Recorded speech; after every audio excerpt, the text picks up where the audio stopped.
부속서류 네 번째 강의입니다.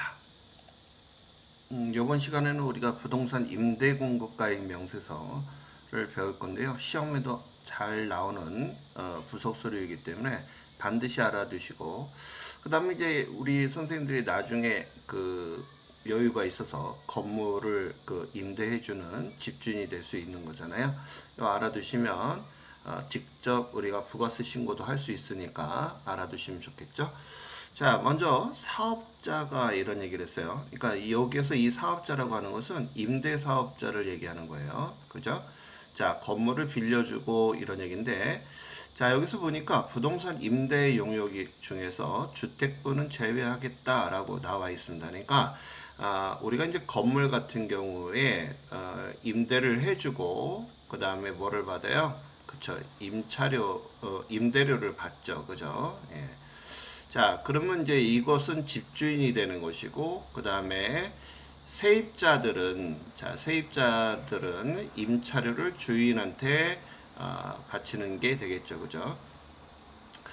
자, 그런데 이제 오늘 우리가 이 부동산 임대공급가액 명세서에서 좀 봐야 될 게 뭐가 있느냐 하면 바로 이 간주임대료라고 하는 이 부분이에요. 자, 간주라고 하는 것은 인정하겠다, 뭘로? 임대료로, 이런 얘기예요. 그러니까 임대료하고 똑같이 보겠다 이런 뜻이거든요. 그게 이제 어떤 거냐면 바로 이 전세금 또는 보증금을 얘기하는 거거든요. 그래서 이 보증금도 하나의 부가세의 대상이 되기 때문에 이것을 뭐라고 본다? 과세 표준으로 보겠다 이런 뜻이에요. 그래서 부가세 신고할 때마다 뭐 해라? 같이 신고하고 납부해야 된다 이런 뜻입니다. 자, 그러면 그 명세서에서 간주 임대료를 어떻게 계산할 것인지, 또 우리가 이 성실 여기 못하네요. 신고 여부에 판단하는 자료이기 때문에 나중에 임대사업자들은 부동산 임대차 계약서하고 같이 제출을 하셔야 되는 서식에 해당이 됩니다. 자, 그럼 이 부가세의 과세 대상, 즉 과세 표준은 어떤 것이 들어가느냐? 임대료 매월 받는 거죠. 그 다음에 또 관리비, 그 다음에 간주 임대료. 자, 이 부분에 관련된 것이 가장 중요한 거죠. 자, 그러면 여기서 이 관리비 중에서 이런 경우가 있어요. 수도료나 전기료 같은 이 공과금을 관리비에 포함해서 하는 경우, 그런 부분들은 우리가 이 관리비 포함해서 할 때는 우리가 부가세 부분에 관련돼서 제외해서 우리가 신고를 해야 된다 이런 얘기예요. 자, 그러면 우리가 이 간주 임대료에 관련돼서는 어떻게 계산이 되냐? 자, 우리가 이제 보통 보증금을 1억을 받았다라고 하게 되면 이 1억에 대해서 집주인은 어떻게 하죠? 저축을 하든가 뭐 어디에다 맡겨놓든가 뭐 하겠죠. 그죠? 그럼 그거에 대해서 뭐가 나오죠? 그죠? 이자가 나와요. 그럼 그 이자 발생하는 것도 하나의 그 부동산 임대 용역을 하면서 발생된 거니까 부를 얻었잖냐. 그래서 그거에 관련된 부가세를 납부해야 된다는 게 세법의 취지죠. 그래서 자, 임대보증금에다가 정기예금 이자율. 자, 정기예금 이자율은 기획부 재정 시행령으로 매년마다 우리가 고시를 하고 있거든요. 자, 25년도에는 3.1%예요. 그래서 3.1% 곱하기 6년일 때는 366일이고 1년은 우리가 365일이잖아요. 그래서 예를 들어서 1기 예정이다라고 하게 되면 1월 달에는 31일, 2월 달에는 28일, 3월 달에는 31일 하니까 어떻게 돼요? 90일 나오잖아요. 그래서 90일 이렇게 하시면 되고, 자, 1기 확정이다 라고 하게 되면 4월 달에는 30, 그죠? 5월 달에는 31일, 6월 달에는 30 해서 91일 이런 식으로 계산하시면 되겠습니다. 자, 그럼 이제 우리가 이 간주 임대료에 대한 회계 처리를 어떻게 할 것이냐 이런 얘기예요. 자, 임대인이 당연히 이거 집주인 거잖아요. 집주인이 세금을 내야 되는 거잖아요. 그래서 그 부분에 관련된 간주 임대료에 관련된 것은 우리가 뭐라고 하느냐면 부가세 예수금이다 이렇게 하는 거죠. 왜 부가세 예수금이죠? 자, 집주인이 누구한테 받은 거예요? 세입자한테 받은 거잖아요. 그죠? 그래서 세입자한테 받은 부분에 대해서 우리가 매출을 하게 되면 어떻게 돼요? 매출하게 되면 여기다 부가세, 예수금 이런 식으로 하잖아요. 그래서 만약에 10만 원이다 그러면 만 원만큼 부가세 예수금이 붙는 것처럼 이 간주임들에 관련된 것도 부가세 예수금 대변에서 발생이 되고요. 임대인의 입장에서는 이것을 세금과 공과라고 회계 처리하면 돼요. 근데 이런 경우가 있죠. 임대인이 있잖아요. 아주 나쁜 임대인이죠. 임차인한테 그거를 부담하는 경우가 있어요. 지가 부담을 해야 될 것을 임차인한테 부담을 하는 경우가 있거든요. 그 임차인은 쫓겨나지 않으려면 그 부가세를 자기가 내야 되는 그런 상황이 돼버린 거잖아요. 아니면 뭐 계약할 때 그런 그 계약이 있었다면 어쩔 수 없이 부가세를 부담을 해야 되는 그런 상황이 되겠죠. 자, 그 다음에 이제 여기다 보통예금 이렇게 이제 들어오면 돼요. 자, 그 다음에 이제, 간주임대료는 과세기간 종료일을 기준으로 한다. 이렇게 했는데, 과세기간의 종료일은 3월 31일, 또 6월 30, 그 다음에 10월, 우리가 어떻게 돼? 7, 8, 9니까 9월 30, 그 다음에 12월 31일. 이게 우리가 전부 다 과세기간의 종료일이다. 이렇게 보시면 돼요. 그래서 그것을 기준으로 하겠다. 이런 취지라는 거. 자, 그럼 이제 작업 순서가 있는데요. 일단은 그 우리가 프로그램에 들어가서 상단에 보면 F7 이자율 수정하는 게 있거든요. 아까 우리가 금년도는 3.1%잖아요. 해마다 바뀌니까. 그래서 먼저 이자율을 수정을 하시고, 그 다음 이제 그 계약서에 보게 되면 지층이 있잖아요. 지하층. 그죠? 또 우리가 이제 1층서부터 시작이 되죠. 그죠? 그래서 1층, 2층 이렇게 들어가는데 지하층은 B로 우리가 이제 표시를 한다는 거 알아두시면 되겠고요. 그 다음 이제 계약갱신일이 변동이 되는 경우가 있어요. 우리가 이제 보통 계약 기간을 2년으로 우리가 잡잖아요. 근데 이제 2년 하고 자동 연장이 되는 그런 부분이 있을 때 우리가 이제 작성을 해야 되는데, 이때 이제 연장을 할 때 뭐 좀 바뀌는 게 있겠죠? 보증금 금액이라든지 또는 월세라든지 이런 부분을 정확하게 입력을 해 주셔야 되겠고, 그 다음에 이렇게 간주임대료의 매입 매출 전표를 할 때는 이 간주임대료는 어떻게 돼요? 세금관수를 끊는 게 아니거든요. 그래서 우리가 어떻게 한다? 건별로 우리가 회계 처리를 하면 돼요. 건별이라는 게 뭐예요?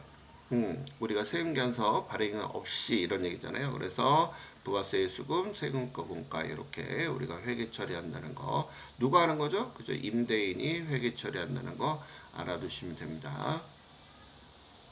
자, 그럼 실전 문제로 같이 한번 해보자고요. 자, 부동산 임대공고가의 명세서를 작성하고 그 다음에 부가세 신고서에도 반영하시오. 자, 지금 두 가지 우리가 해야 되는 부분이죠.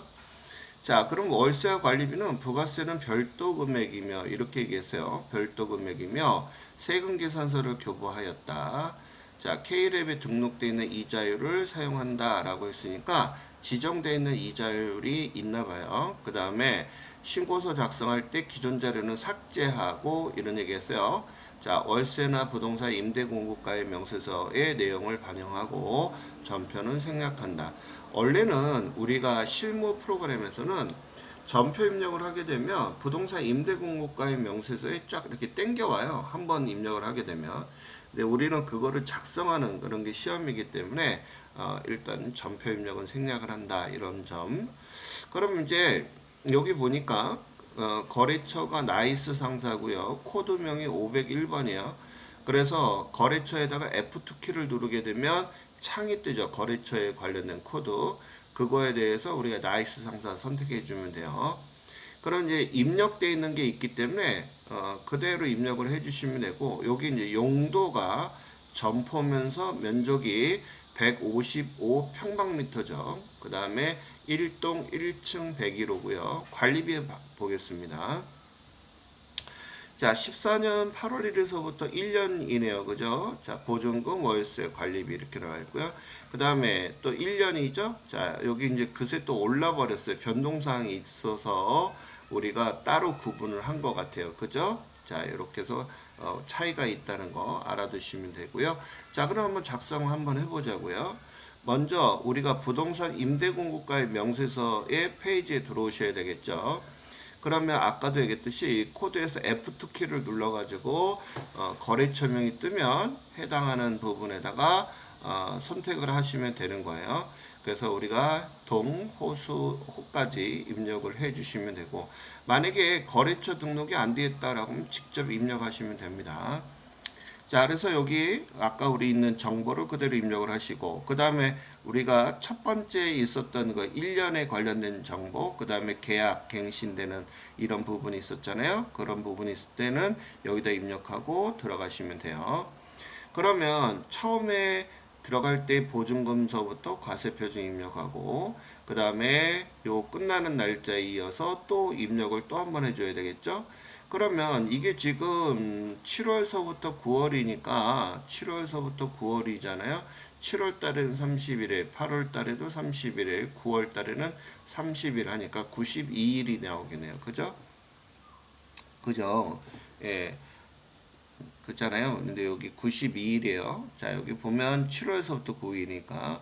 자, 이렇게 해서 입력을 해 주시고, 그 다음에 이제 이게 간주 임대료가 자동으로 계산이 돼요. 12만 1,551원. 이게 이제 뭐가 있냐면 공급가액이 되는 거예요. 공급가액. 그래서 공급가액이 여기 들어오잖아요.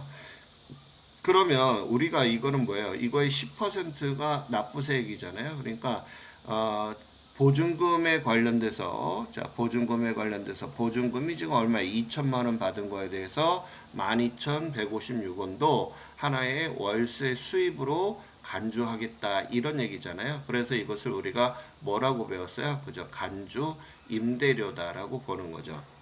그래서 너 이거 보증금 2천만 원 받은 거 그거에 대해서 너 이자 부분에 관련된 부분 해야 된다라는 거 알아두시기 바랍니다. 알겠죠?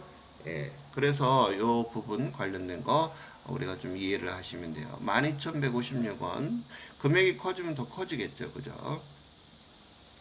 그래서 이것은 아까도 얘기했듯이 이 4번 칼럼에 보시면 14 칼럼이 뭐예요? 건별이라는 거잖아요. 여기 보면 기타에 보게 되면 정규 영수증 외라고 나와 있죠. 그러니까 세금계산서 발행을 안 하고 이런 얘기잖아요. 이런 건별 같은 거래가 여기 4번에 들어갑니다. 그래서 여기 직접 들어가서 입력을 하셔야 돼요. 알겠습니까? 이게 중요해요. 아까 우리 두 가지 작성하라고 했어요. 뭐뭐. 자, 하나는 임대공고가의 명세서를 작성하고 하나는 부가세 신고서를 작성하라고 했잖아요. 그래서 먼저 첫 번째가 이 서식 작성을 하셔야 되고 그 다음에가 부가세 신고서를 작성하고 항상 작성한 서식 또 신고서는 저장을 눌러줘야 된다는 거 알아두셔야 돼요. 여기 보면 저장이라고 항상 나오거든요. 시험 보러 가서도 항상 뭐를 해야 된다? 신고서 작성하시고 저장. 또 여기 마찬가지 부가세 신고서도 작성하시고 저장하시고 나오셔야 된다는 거. 자, 다음 문제도 보겠습니다. 자, 여기 보니까 이기 예정이라고 나와 있어요. 그죠? 부동산 임대공급가의 명세서를 작성하고 이자율은 3.4%다. 이렇게 나와 있어요. 자, 임차인은 매트고요. 그 다음에 보증금과 월동 이렇게 하고 2년간 변동이 없었다. 이런 얘기네요. 자, 한번 보겠습니다. 자, 먼저 우리가 여기 있는 거 그대로 2기 예정이니까 7월서부터 9월까지 선택을 하시고 그 다음에 여기 이제 일동하고 그 호수하고 이런 거 다 입력을 하셔야 되겠죠. 그 다음에 여기 보시게 되면 관련된 자료들. 그 다음에 아까 여기 보니까 계약을 하고 있었나 봐요. 여기 잠깐 볼까요? 여기 그러네요. 임대기간 종료 후에 이런 얘기가 나와 있죠. 다음 날부터는 임대 조건에 변동 없이 2년간 이렇게 했다. 이런 얘기가 나와 있네요. 자, 그래서 여기 보니까 2000 아까 방금 본 게 언제까지요? 14년 8월 31일이라고 나와 있잖아요. 그죠? 그렇게 되고 이 임대 조건의 변동이 없었다 그러니까 이 조건 그대로 갔나 봐요. 그러니까 계약 연장이 된 거죠. 그래서 여기 보니까 12년 9월 1일서부터 14년 8월 31일까지 연장이 되는 상태에서 8월 31일 다음 날에다가 여기다 써주는 거예요. 9월 1일 하시고 9월 1일서부터 8월 31일 하시고 그대로 요거 연장해 주시면 돼요. 그러면 아까 간주 임대료가 자동으로 계산된다고 그랬잖아요. 요거는 우리가 부가세 신고서에 세액으로 여기다 이제 이건 뭐야 공고가액이 된다고 그랬죠. 이거 공고가액. 그럼 여기에 10%가 세액이라고 그랬죠. 그래서 34,279원이 바로 뭐가 되는 거다? 부가가치세액이 들어가는 거죠. 이거 몇 번 칼럼에 적는 거예요? 4번 칼럼, 즉 14번 건배 거래죠. 그죠? 그래서 거기다 입력을 해 주셔야 되는 거 알아두시면 되겠습니다. 자, 그 다음 문제도 같이 한번 풀어볼게요. 자, 그 다음 문제. 자, 여기 일기 확정이니까 4월서부터 6월까지의 거래이네요. 그죠? 자, 공고가의 명세서도 작성을 하시고 매입 매출조에 전체 간주임들을 입력하여 부가세 신고서까지 반영을 하세요. 라고 했어요. 그러니까 이 간주임대료를 입력을 해 주시고, 그러니까 첫 번째는 우리가 공고가의 명세서를 작성하고, 두 번째는 매입 매출 전폐 입력하고, 세 번째는 부가세 신고서까지 반영을 하라고 나와 있어요. 이 세 가지 꼭 확인하셔야 되는데, 자, 먼저 정기예금 이자율이 3.1%예요. 맞습니까? 자, 그러면 지금 지하층, 1층, 2층 이렇게 해가지고 세 가지 이렇게 나온 것을 확인하실 수가 있어요. 그럼 우리 한번 입력해 보자고요. 자, 월세와 관리비에 대해서는 정상적으로 세금관세를 발급을 했고 간주 임대료는 임대인이 부담한다라고 했어요. 자, 뚜기 상사는 계약 기간이 만료가 됐어요. 그래서 25년도 5월 1일서부터 4월 30일까지 2년간 5월 1일 날 재계약했다. 요거. 자, 그러면 이제 우리가 순서는 부동산 임대공고가액 명세서에 아까 일기 확정이라고 했으니까 여기 입력을 하시고 그 다음에 이자율은 3.1%였었죠. 그래서 한번 작성해 보도록 할게요. 먼저 여상기업서부터 입력을 한번 해보자고요. 자, 여기 일기 확정에 관련된 거 범위 지정하시고 자, 이게 첫 번째, 그 다음에 적용이자율 3.1% 지정해 주는 게 두 번째라고 그랬죠. 그 다음에 이제 세 번째가 첫 번째 거래처서부터 우리가 동층 번호하고 관련된 사항을 입력해 주시면 돼요. 그러면 여기에 자동으로 간주임대료가 계산이 되겠죠. 그러면 아까 이 보증금이 1,000만 원이니까 1,000만 원 곱하기 3.1% 해서 365일분에 91이 나오죠. 4, 5, 6이니까 4월 달에 30, 5월 달에 31일, 6월 달에 30 하니까 91일 나오는 거죠. 그래서 이렇게 77,287원이 자동 계산이 됩니다. 자, 91일 나온 거. 자, 이렇게 해서 지금 이렇게 나왔는데요. 자, 질문. 자, 여기서 보게 되면 간주임대료는 세액이다, 공고가액이다. 공고가액이죠. 꼭 기억하세요. 자, 그 다음에 이제 단디마트도 나와 있죠. 자, 단디마트도 한번 입력을 한번 해볼게요. 자, 똑같이 단디마트에 관련돼서 동층호 관련된 자료, 그 다음에 계약기간 입력하시고, 그 다음에 요 간주임대료 똑같이 이렇게 자동 계산이 된 거예요. 요거 공고가액이라고 그랬죠. 자, 이렇게 해서 입력이 됐고요. 그 다음에 이제 뚜기 상사예요. 자, 뚜기 상사 계약 연장됐다라고 했어요. 그래서 처음에 했었던 그 부분 있었잖아요. 자, 이게 언제까지? 4월 30일이니까 요 계약 연장하는 것은 5월 1일서부터 이렇게 이제 들어가서 입력해 주시면 돼요. 뭐 나머지는 똑같고요. 그러면 이게 이제 간주임대료가 여기 첫 번째 입력했을 때, 두 번째 입력했을 때 이게 이제 합산해서 나온단 말이에요. 그래서 여기에 나온 게 공고가액이고 이게 세액이라고 그랬죠, 그죠? 그래서 우리가 이제 계산을 하시면 돼요. 그러면 여기 뚜기 상사 같은 경우에 30일 기준에서 나온 게 15,287원이에요. 그럼 나머지 아까 61일 있었잖아요. 그거는 따로 이렇게 계산이 돼서 합산이 되겠죠. 그죠? 그러면 전체적으로 우리 아까 여기 61일 방금 전에 얘기했었죠. 그래서 여기 나온 금액이 31,084원에서 185,488원이 61일에 해당하는 거예요. 그럼 아까 우리 30일 합산해 줘야 되는 거 알아두세요. 자, 이렇게 해서 계산을 한번 하게 되면 자, 전체적인 거죠. 자, 우리가 아까 이것은 14건별로 해서 매입 매출 전표에 입력을 하셔야 돼요. 자, 합한 것이 총 185,488원이었고, 그 다음에 이거 집주인이, 임대인이 회계 처리할 때는 세금과 공과로 처리한다고 그랬었죠. 요 공식, 또 분계, 이거 아주 시험에 정말 많이 나온 내용이니까 반드시 암기하셔야 돼요. 그래서 우리가 메인 매출 전표에 건별로 입력을 하셔서 들어가시고 혼합하게 되면 자, 이렇게 세금과 공과 입력이 되겠죠. 그죠?